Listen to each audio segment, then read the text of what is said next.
Okay, so let's draw the circuit after the switch S has been on the on position for a very long time, omitting unused parts in the circuit.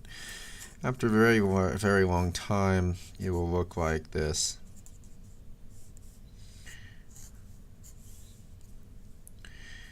This is V in, but notice that it's not VO. Okay, this entire part of the circuit is gone. This inductor, well, technically, if it was a very long time, it could also look like this, because inductor looks like an open in DC steady state, which is your hint when it says very long time.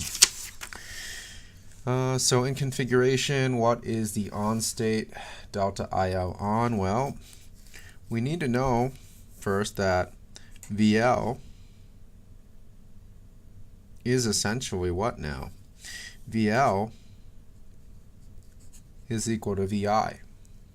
Okay, and we know that the inductor voltage is given by VL equals L di dt. We want to find the delta IL for the T on period, which, if we look at the graph, if we remember the graph, there's T on, T off. You go from 0 to dt for T on, and T off ends at 1 minus d times T. Okay, so this we're working on the on period right here. So essentially VL equals L di dt turns into di equals VL over L dt, knowing that VL equals I, di equals VI over L dt. Integrate from 0 to dt. We get VI over L dt. And we're left with VI dt over L minus 0. Goes away. So delta I L on equals VI dt over L. So draw the circuit after the switch S has been in the off position, omitting unused parts of the circuit. Let's see, switch has just been flipped. Switch has been flipped off. So the circuit is going to look like this. VI, L. We're going to omit the diode. We're going to have the capacitor here. And we'll probably have the resistor as well. At this point here, this is VO, right? And this is VI. And there's the inductor. VL is therefore equal to VI minus VO. Okay? If we have VI minus VO, what are we going to do next? Well, again, same approach as before. We have VL equals L di dt, right? VL equals L di dt, di or delta I off.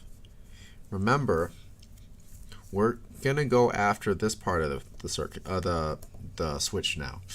T on is here, T off is here. The whole duty cycle is 1 minus T times D. T off starts at dt, T on starts at 0. So we're going to integrate from dt to 1 minus d times T. Oh, but we need to solve this equation first. So delta I off is equal to VL over L dt, right? But VL is actually VI minus VO over L dt. Delta. So now we need to integrate to get delta I off equals integral from dt to 1 minus d times T, VI minus VO over L dt. Well, we plug that in, VI minus VO over L times 1 minus d times T minus VI minus VO over L times dt. Okay. If we go back, like I said earlier, during the switch cycle, the T on and T off the inductor is storing and releasing energy, E equals 1/2 Li squared, right? So what we're saying here in continuous conduction mode, T on, T off, the energy consumed during or stored during T on is equal to T off, energy released during T off. So essentially we have delta IL on plus delta IL off equals 0. Add those together and you have 0. We have the equation over here representing delta I off equals this. And if we go back to this page, we have delta IL on for this. If you solve that, you'll get an equation in terms of VI, VO, and the duty cycle. Okay. So based on looking at the circuit and the equations you generated, is this a boost or buck topology? So if we go back to the circuit, when the switch is off, it seems like the input voltage and the output voltage would eventually equalize. But when the switch is on, it's charging up VL. So when you're charging up VL, or charging up the inductor, VL equals L di dt, you're going to get a higher voltage. So there's no time where VO is less than VI, is what I'm saying. So this is going to be a boost, right? In the other topology where you had the buck, you would see that during the T off cycle for the buck, the source voltage is actually removed. So it is discharging without the source voltage for the buck converter during the T off cycle. So that's how you know. So this is a boost.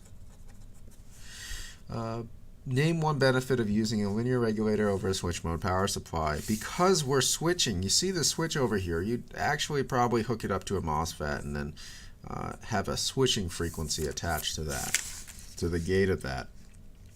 So name one device, one benefit of using a linear regulator over a switch mode power supply.